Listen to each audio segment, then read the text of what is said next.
গল্প, নদী ও পাহাড়ের বন্ধুত্ব। একসময় একটি শান্ত নদী আর একটি গর্বিত পাহাড় একে অপরের প্রতিবেশী ছিল। পাহাড় সবসময় নদীকে তুচ্ছ করে বলতো, তুমি শুধু বয়ে চলছ, কিন্তু আমি স্থির। আমি শক্তিশালী, দৃঢ়। নদী হাসি দিয়ে বলতো, হয়তো তাই, কিন্তু আমার নিজের মতোই শক্তি আছে। একদিন অন্ধকার মেঘে আকাশ ছেয়ে যায়। প্রবল বৃষ্টি শুরু হয়। নদী ক্রমাগত ফুলতে থাকে, এবং পাহাড়ের ঢালে মাটি ধসে পড়ে। পাহাড় সাহায্যের জন্য চিৎকার করে, কিন্তু কেউ এগিয়ে আসে না। নদী তখন এগিয়ে এসে বলে, পাহাড় ভাই, আমি তোমাকে সাহায্য করতে পারি। আমি যদি আমার গতিপথ কিছুটা বদলাই, তবে তোমার পায়ের মাটি ধসে পড়া থেমে যাবে।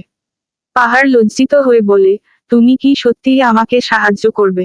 নদী হেসে বলে, বন্ধুরা তো বন্ধুর জন্যই থাকে। এরপর নদী তার গতিপথ কিছুটা বদলিয়ে পাহাড়ের পায়ের মাটি ধস বন্ধ করে দেয়। পাহাড় বুঝতে পারে, শক্তি কেবল দৃঢ়তায় নয়, নম্রতা ও ভালোবাসায়ও থাকে। শেষ কথা। গল্পটি শেষ হয় এই বার্তায় যে, প্রকৃতির প্রতিটি অংশেরই নিজস্ব গুরুত্ব রয়েছে। বন্ধুত্ব এবং সহানুভূতিই প্রকৃত শক্তি।